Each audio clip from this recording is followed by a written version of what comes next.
Remember when Nintendo chose not to release the Lost Levels in America because they said it would be too hard? Well, we've come a long way since then.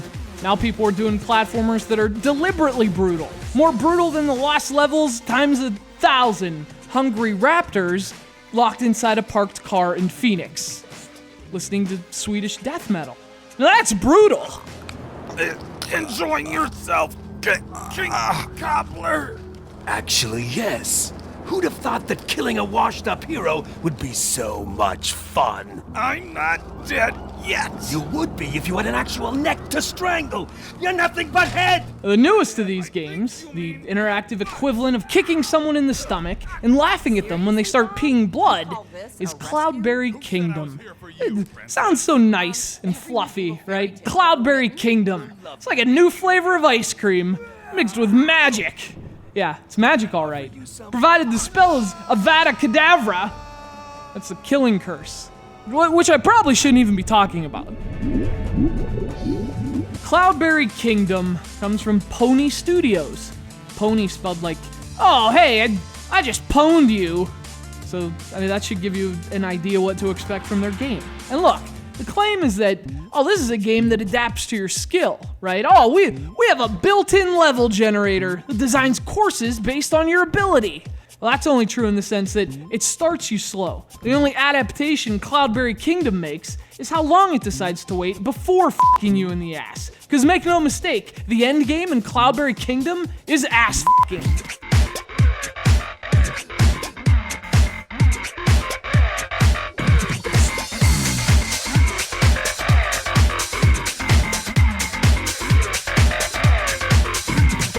So obviously, games like Cloudberry Kingdom, there's kind of a bouncer at the proverbial gate. But hey, if you can get in, I'm not sure I've ever seen more ridiculous levels in a platformer. And during the levels that are reasonable about it, that's a lot of fun. And Cloudberry Kingdom plays great too, so control's never an issue. You die because you suck, not because the controls do. The levels are usually very short, which is good because you die a bunch, and you don't want to restart 3 miles back. Memorization plays a bit of a role, but really, this is a game about reflexes. You can actually make it through most levels by just running forward and not letting up. A lot of times the obstacles and the difficulty are just an illusion. Then again, even that is dependent on a high level of skill, because for me, that didn't seem to be the case for long.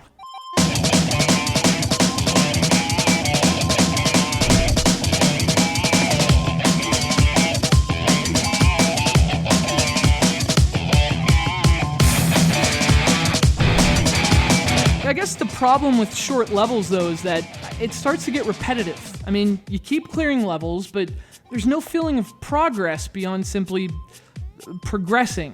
The game does change things up by changing your abilities from level to level, so you can double jump some levels, you have a rocket pack in others, you can also change the look of your character, and that stuff adds variety to a game that, despite all these things, is sorely missing it.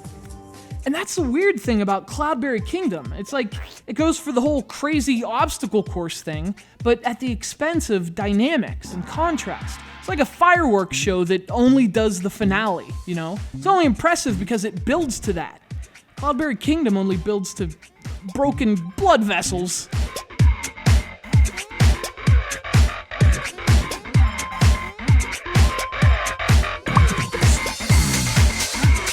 Look, much of my take on this game is influenced by my thoughts on its genre. I'm a huge fan of platformers, but I mean, I go to the playground to have fun. To me, games like this, it's like going to the playground and being laughed at because, oh, you can't do an iron cross on the rings? Dude, I'm just here to play on the playground. Sorry, I didn't realize the monkey bars were Olympic qualifiers. I guess what I'm saying is Cloudberry Kingdom's a really good platformer as long as you're a 90-pound Russian girl. Bob!